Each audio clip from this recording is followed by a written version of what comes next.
નમસ્કાર વિદ્યાર્થી મિત્રો, આશુતોષ વિદ્યાલય ઓનલાઈન ક્લાસમાં આપ સૌનું હાર્દિક સ્વાગત કરું છું. હવે ધોરણ 9 સામાજિક વિજ્ઞાન વિષયની અંદર આપણે છેલ્લે ગયા લેક્ચરમાં ચેપ્ટર નંબર 17ની વાત કરી હતી, વનસ્પતિ જીવન. બરાબર, અને એ પાઠ છે એ આપણે પૂરો કર્યો હતો. તો આશા રાખું છું કે તમને બધાને પાઠ સમજાઈ ગયો હશે અને કોઈ પણ જાતની ડિફિકલ્ટી નહીં હોય. તો આજે મિત્રો હવે આપણે ચેપ્ટર નંબર 18 એટલે કે વન્ય જીવન, તેના વિશે હવે આપણે વાત કરવાની છે. જેમ માનવીને જીવન જીવવા માટે વનસ્પતિ જીવનની જરૂરી છે, એવી જ રીતે સાથે સાથે માનવીને વન્ય જીવનની પણ જરૂર છે. બરોબર, તો જોઈએ તો કે ભાઈ, ભારત ભૂપૃષ્ઠ અને આબોહવા સંબંધી ઘણું વૈવિધ્ય ધરાવતો દેશ છે.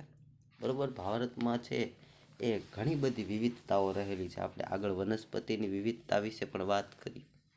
બરોબર, એમ ભારત દેશની અંદર છે એ ભૂપૃષ્ઠ અને આબોહવા ઘણી બધી વિવિધતા ધરાવે છે. દરેક વિશ્વના દેશો કરતાં ભારત દેશની અંદર ભૂપૃષ્ઠ અને આબોહવામાં ઘણું બધું વૈવિધ્ય આપણને જોવા મળે છે. આવું જ વૈવિધ્ય અહીંના વન્યજીવ સૃષ્ટિમાં પણ જોવા મળે છે.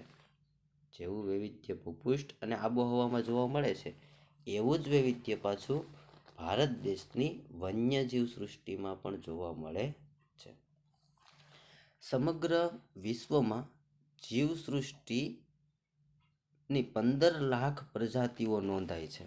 બરોબર, સમગ્ર વિશ્વની વાત કરે છે કે સમગ્ર વિશ્વની અંદર છે એ 15 લાખ જેટલી છે એ જીવસૃષ્ટિ નોંધાણી છે. એમાંથી 81,251 પ્રજાતિઓ છે એ ભારતમાં જોવા મળે છે. બરોબર, એમાંથી 81,251 પ્રજાતિઓ એવી છે જે ભારતમાં જોવા મળે છે. કુલ આખા વિશ્વની અંદર અલગ અલગ જીવસૃષ્ટિ એટલે કે અલગ અલગ જીવો છે એ 15 લાખ જેટલા જીવોની પ્રજાતિઓ આપણને જોવા મળી મિત્રો. એમાંથી 81,251 પ્રજાતિઓ આપણને છે એ ભારતમાં જોવા મળે છે.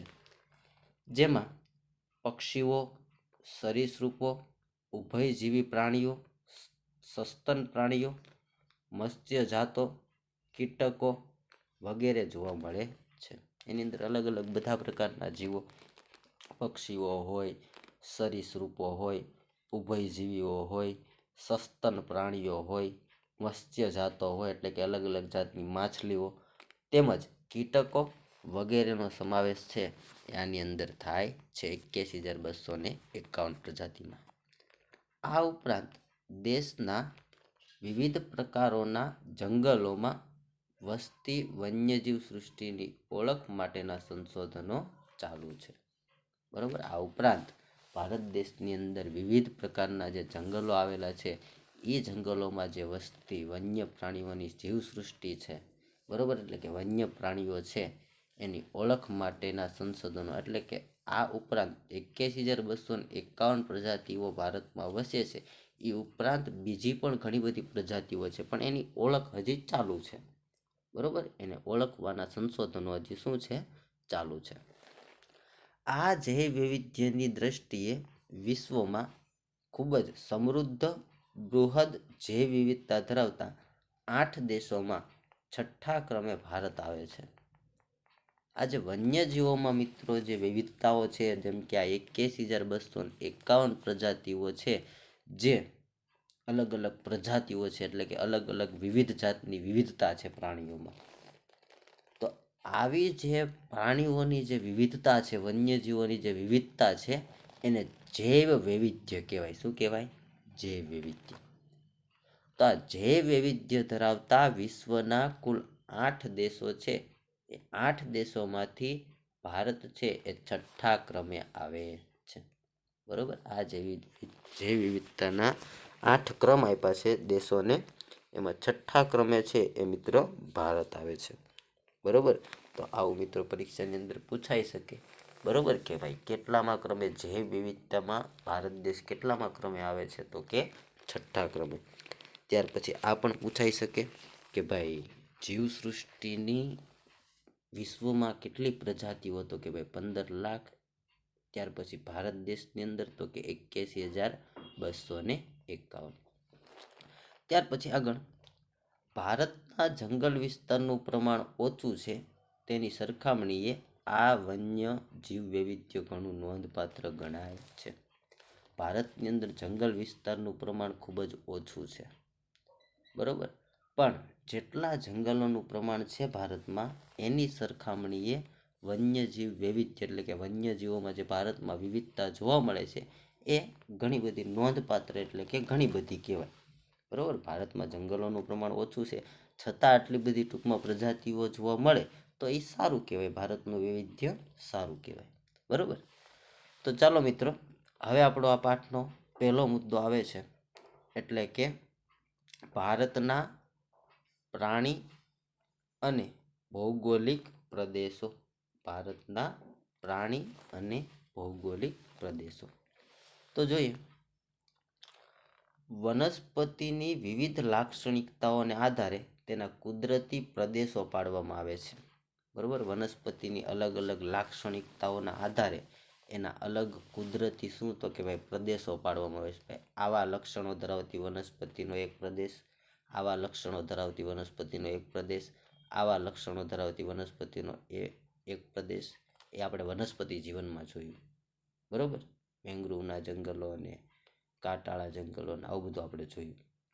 તે મુજબ જીવસૃષ્ટિના આધારે પણ પ્રાદેશિક વિતરણ તારવી શકાય છે. એવી જ રીતે જીવસૃષ્ટિને પણ અલગ અલગ વિભાગની અંદર વહેંચી શકાય છે. એટલે કે વન્ય પ્રાણીઓને પણ અલગ અલગ વિભાગની અંદર વહેંચી શકાય છે. ભારતમાં જોવા મળતી જૈવ સૃષ્ટિને તેની લાક્ષણિકતાઓના સામ્ય અને કોઈ પ્રદેશમાં તેમની વિશેષ ઉપસ્થિતિ વસવાટ જેવા પાસાને આધારે ભારતને 9 પ્રાણી ભૌગોલિક ભાગમાં વહેંચવામાં આવ્યા છે. બરોબર, અમુક જૈવ સૃષ્ટિની લાક્ષણિકતાઓમાં સામ્યતા એટલે કે અમુક બે પ્રાણીઓ હોય એની અંદર લક્ષણો સમાન હોય એટલે કે લાક્ષણિકતાઓ એની કેવી હોય, સમાન હોય, તો એ બધા પ્રાણીઓનો એક પ્રદેશ અલગ તારવી દીધો. બરોબર, અથવા તો કોઈ પ્રદેશમાં એ પ્રાણીની વિશેષ સંખ્યા હોય, જેમ કે આપણા ગુજરાતનું ગીર છે તો આ ગીરમાં સિંહોની સંખ્યા વધારે છે, તો ગીર છે સિંહો માટે શું બનાવી નાખ્યું તો કે ભાઈ રાષ્ટ્રીય ઉદ્યાન. તો આવી રીતે અમુક જે પ્રાણીઓ હોય એ કોઈ એક વિસ્તારની અંદર વિશેષ સંખ્યાઓ ધરાવતા હોય તો એના માટે એક અલગ વિસ્તાર તારવી લીધો હોય. તો આવી રીતે છે એ ભારતના વન્યજીવને વસવાટના આધારે અને એની લાક્ષણિકતામાં સામ્યતાના આધારે 9 પ્રાણી ભૌગોલિક ભાગમાં વહેંચવામાં આવ્યું છે. કેટલા વિભાગમાં વહેંચવામાં આવ્યું છે તો કે 9 વિભાગમાં વહેંચવામાં આવ્યું છે. તો જોઈએ મિત્રો 9 વિભાગ. બરોબર, આપણે ડિટેલમાં એટલું બધું ભણવાનું નથી, ખાલી નામ યાદ રાખવાના છે. તો સૌથી પહેલું છે હિમાલય પ્રદેશ. બરોબર, સૌથી પહેલો છે હિમાલય પ્રદેશ. સૌથી પહેલો છે પ્રકાર હિમાલય પ્રદેશ. ત્યાર પછી બીજું છે લડાખ અને શુષ્ક શીત પ્રદેશ. બરોબર, લડાખ, બરોબર, અને શુષ્ક શીત પ્રદેશ એટલે કે ઠંડો પ્રદેશ. ત્યાર પછી હિમાલયનું વનાચ્છાદિત નીચલું ક્ષેત્ર. હિમાલયનું વનાચ્છાદિત નીચલું ક્ષેત્ર. ત્યાર પછી હિમાલયના વનસ્પતિ વિહીન ઊંચા ક્ષેત્રો. બરોબર, વનસ્પતિ વિહીન એટલે કે જ્યાં વનસ્પતિ જ ન હોય, બરોબર, એવા હિમાલયના ઊંચાઈ પર આવેલા ક્ષેત્રો. ત્યાર પછી છે ઉત્તરનું મેદાન. બરોબર, ત્યાર પછી છે ઉત્તરનું મેદાન. ત્યાર પછી મિત્રો રાજસ્થાનનો રણ પ્રદેશ. ત્યાર પછી રાજસ્થાનનો રણ પ્રદેશ. ત્યાર પછી દ્વીપકલ્પીય ઉચ્ચ પ્રદેશ, સમુદ્ર કિનારો, અને નીલગિરીની પહાડીઓ, આવા અલગ અલગ 9 વિભાગની અંદર છે એ ભારતના પ્રાણી જીવનને છે એ વહેંચવામાં આવ્યું છે. આ પ્રાણી ભૌગોલિક અને પ્રદેશ મુજબ જૈવ વૈવિધ્યનો અભ્યાસ કરાય છે. આ બધા પ્રાણી ભૌગોલિક પ્રદેશનો તો કે ભાઈ આવી જૈવ વિવિધતા માટે શું તો કે ભાઈ અભ્યાસ કરવામાં આવે છે. આ બધા પ્રદેશોનો અભ્યાસ કરવામાં આવે છે. તો આ રીતે મિત્રો જૈવ વિવિધતાના આધારે કેટલા વિભાગમાં તો કે ભાઈ 9 વિભાગ અલગ અલગ પાડવામાં આવ્યા છે. બરોબર. તો આવી રીતે આપણો પહેલો મુદ્દો એટલે ભારતના પ્રાણી અને ભૌગોલિક પ્રદેશો.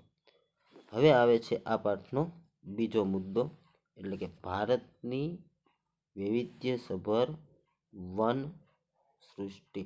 ભારતની વૈવિધ્યસભર વન્યજીવ સૃષ્ટિ.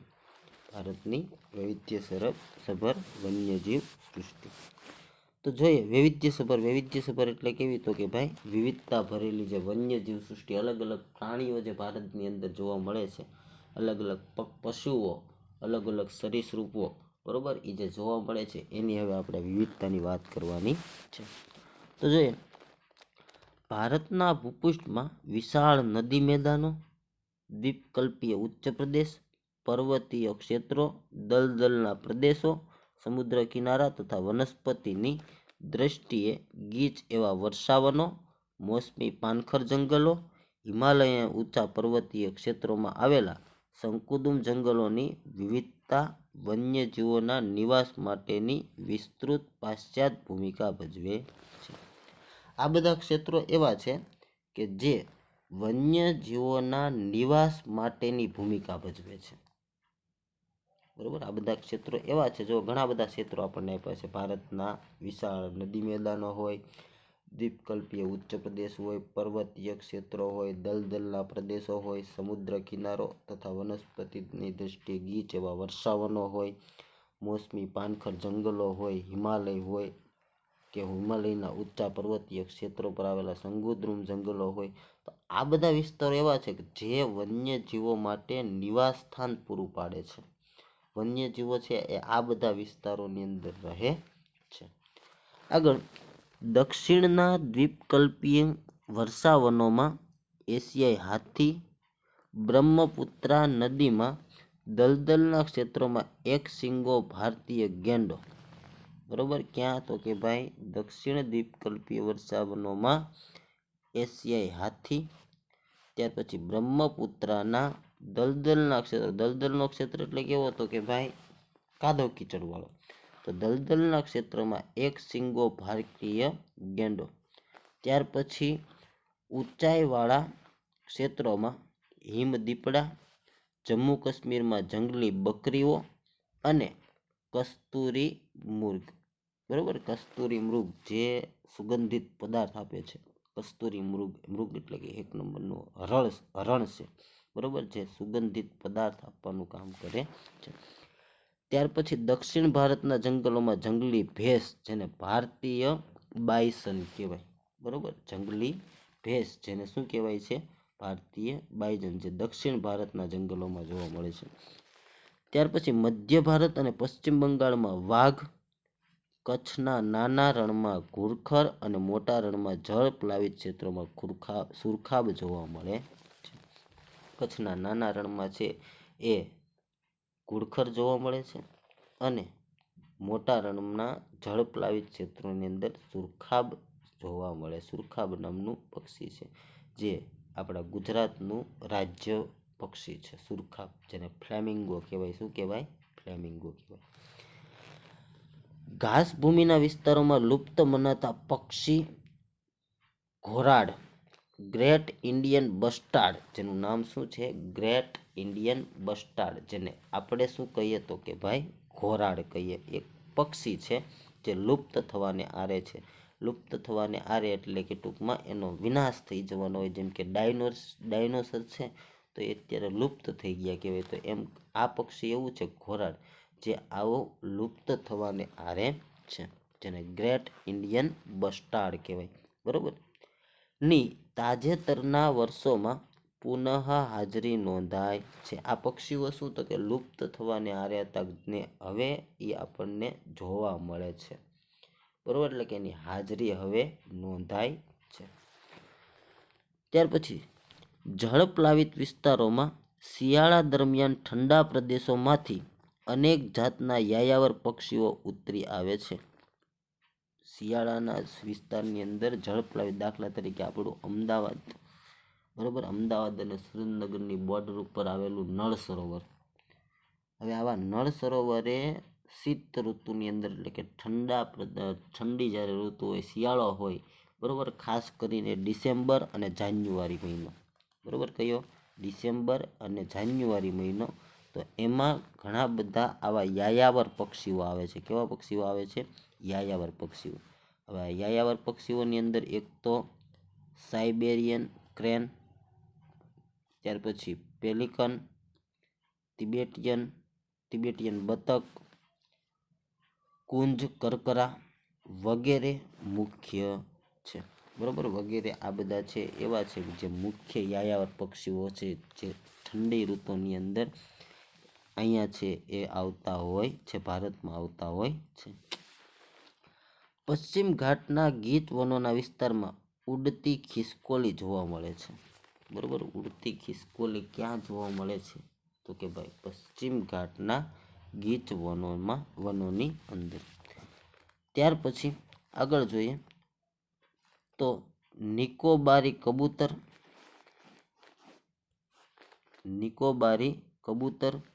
નિકોબાર ટાપુમાં જોવા મળતું દુર્લભ પક્ષી છે. બરાબર, નિકોબારી કબૂતર એટલે કે નિકોબાર ટાપુની અંદર જોવા મળતું એક દુર્લભ પક્ષી છે. કચ્છના અખાતમાં અને લક્ષદ્વીપ સમૂહમાં પરવાળાની દુર્લભ પ્રજાતિ જોવા મળે છે. બરાબર, એક દરિયાઈ જીવ છે પરવાળા. બરાબર, અને આ પરવાળાના ડુંગરો પણ છે એ ઘણી જગ્યાએ બની ગયા છે. તો આ લક્ષદ્વીપના દ્વીપ સમૂહ અને કચ્છના અખાતમાં આપણને આવા પરવાળા જોવા મળે છે. સસ્તનો અને પક્ષીઓની સાથે સાથે સરીસૃપોની પણ વિવિધ જાતો ભારતમાં જોવા મળે છે, જેમાં રાજનાગ, સાપ, અજગર, પાટલા ઘો વગેરેની પણ નોંધ લેવી જોઈએ. આ ઉપરાંત સરીસૃપો પણ ઘણા બધા જોવા મળે છે.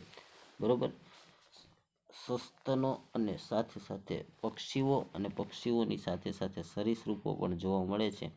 એમાં સાપ તો ઘણા બધા આવે, પણ અહીંયા આપણને નામ આવ્યું છે એક રાજનાગ, ત્યાર પછી છે એ સાપ, ત્યાર પછી અજગર, ત્યાર પછી પાટલા ઘો વગેરે છે એ સરીસૃપો પણ જોવા મળે.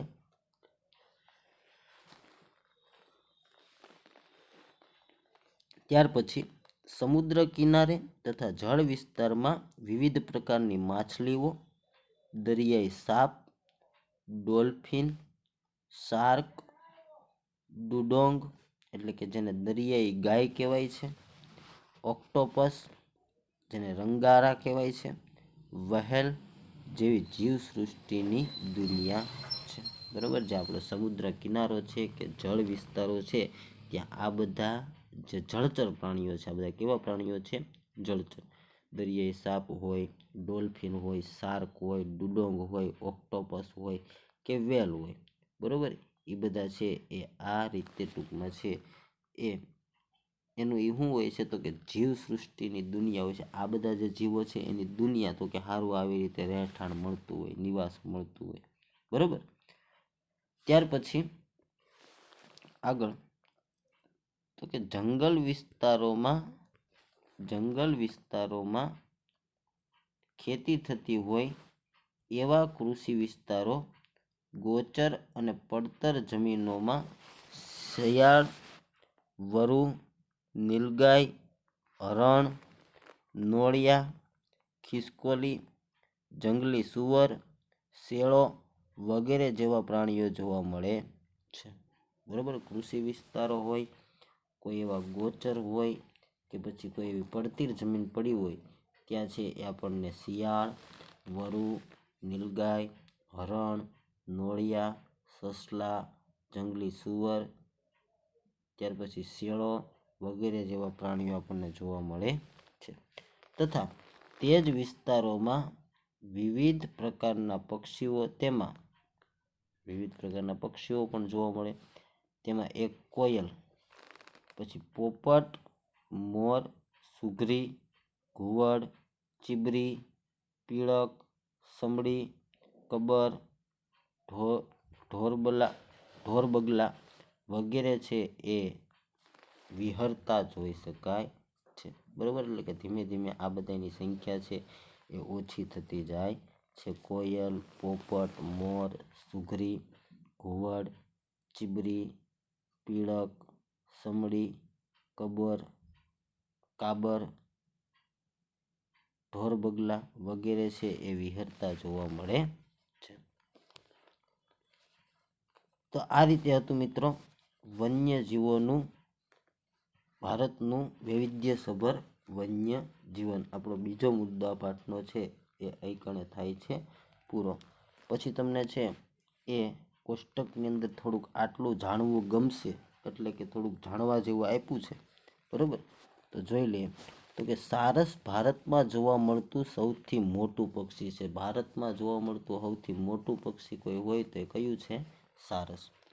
ત્યાર પછી ફૂલ સૂંઘણો એ ભારતમાં જોવા મળતું સૌથી નાનું પક્ષી છે.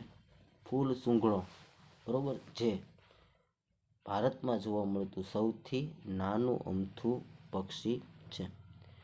ત્યાર પછી ભારતમાં જોવા મળતું દક્ષિણનું બર્ડ વિંગ સૌથી મોટું પતંગિયું છે. સૌથી મોટું પતંગિયું જે દક્ષિણમાં જોવા મળે છે એનું નામ છે બર્ડ વિંગ. ત્યાર પછી ભારતમાં જોવા મળતું સિરસ જેવેલ સૌથી નાનું પતંગિયું છે. સૌથી નાનું પતંગિયું એટલે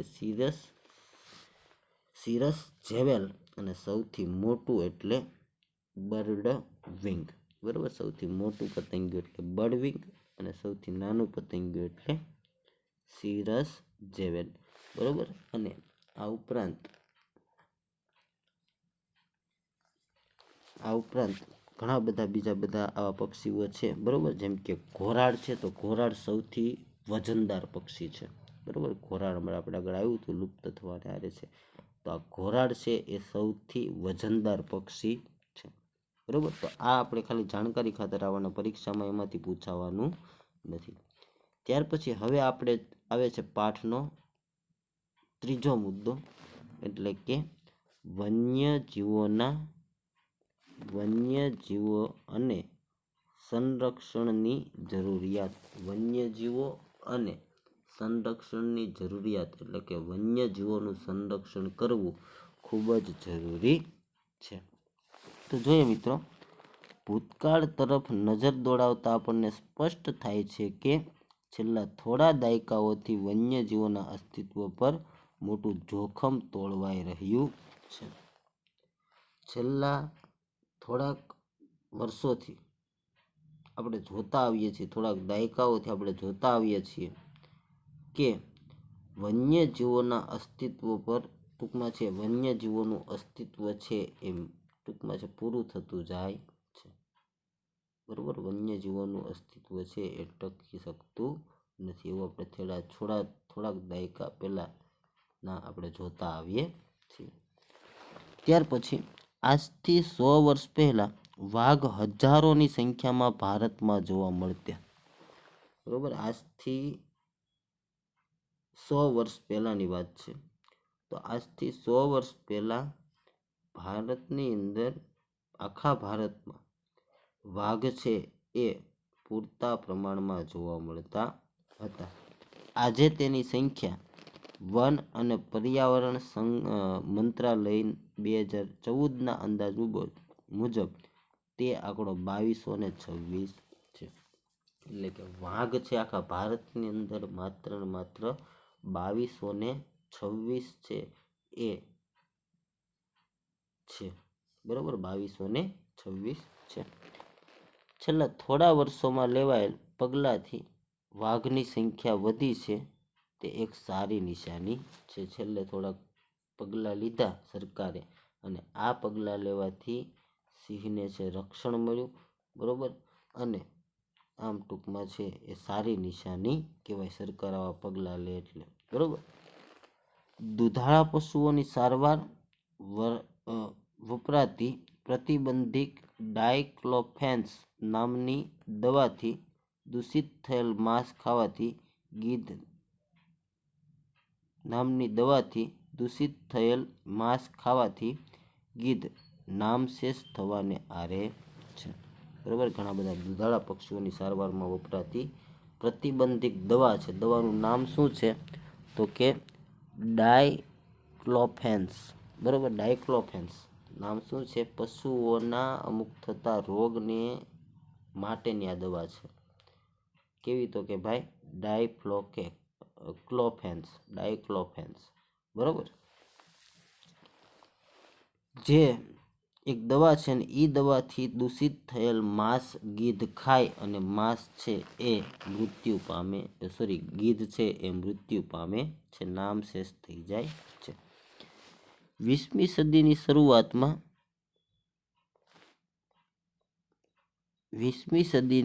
શરૂઆતમાં જંગલોમાં જોવા મળતા ચિત્તા આજે સમગ્ર ભારતના જંગલોમાંથી નષ્ટ થઈ ગયા છે. એક સમય એવો હતો 20મી સદીનો કે 20મી સદીની જ્યારે શરૂઆત થઈ ત્યારે ભારતના જંગલોની અંદર આપણને ચિત્તા જોવા મળતા હતા.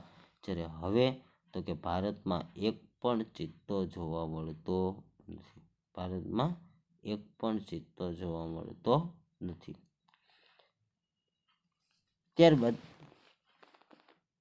ગીરના એશિયાઈ સિંહો એક સમયે મધ્ય પૂર્વ સુધી જોવા મળતા હતા તે આજે માત્ર ગીરના જંગલ પૂરતા મર્યાદિત છે. એ સમય એવો હતો જે ગીરના એશિયાઈ સિંહ મધ્ય પૂર્વ સુધી એટલે કે બધી જગ્યાએ મોટાભાગે ગુજરાતની અંદર જોવા મળશે. બરાબર, બધી જગ્યાએ છે જોવા મળશે. ત્યાર પછી સંરક્ષણના સમયમાં પગલાં લેવાથી તેનું સંવર્ધન થતાં 2015ની વસ્તી ગણતરી મુજબ 523 સંખ્યા છે સિંહોની સંખ્યા. બરાબર, 2015માં જે રિપોર્ટ બહાર પડ્યો હતો એમાં એવું લખ્યું હતું ભાઈ સિંહની કેટલી સંખ્યા હશે?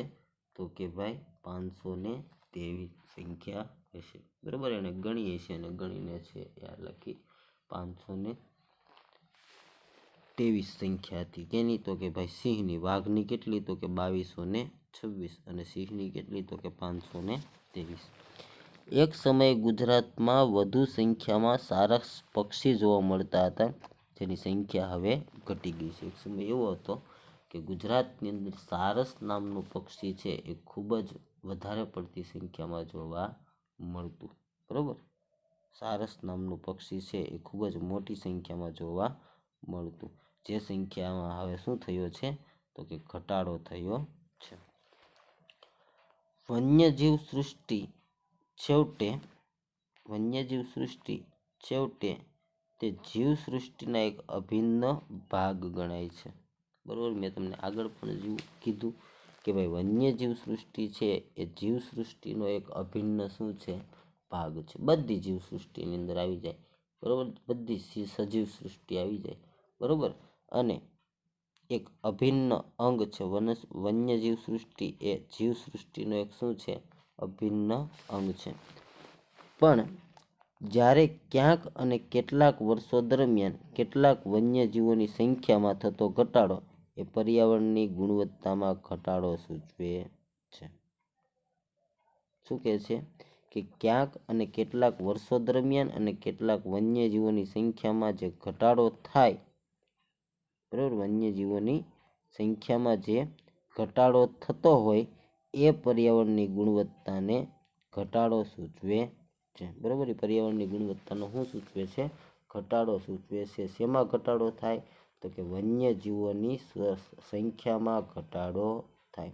વન્યજીવોની સંખ્યામાં ઘટાડો થાય તો પર્યાવરણની સુરક્ષામાં પણ શું થાય છે? પર્યાવરણની ગુણવત્તામાં પણ શું થાય છે? ઘટાડો થાય છે. ત્યાર પછી મિત્રો આગળ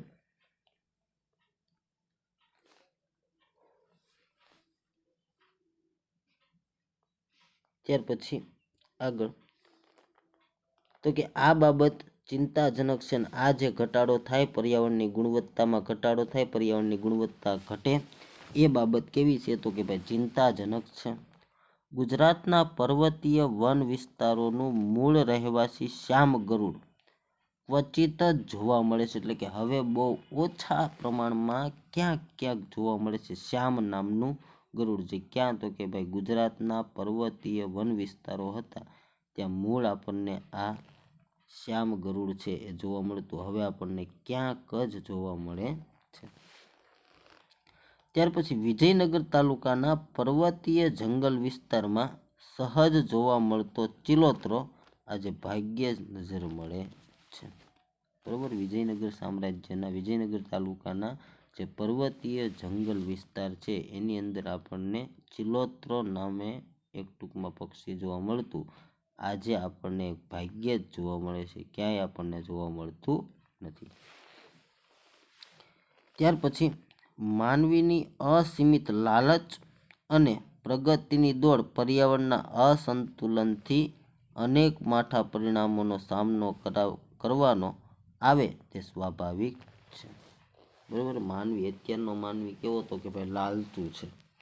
તો આ અસીમિત લાલચ અને પ્રગતિની દોડમાં પર્યાવરણના અસંતુલનથી અનેક માઠા પરિણામો આવે છે અને એનો સામનો કરવો પડે છે. માનવી પોતાની લાલચમાં અને દોડમાં, પ્રગતિની દોડમાં આવા બધા અમુક જે જંગલો હોય એનો નાશ કરે છે.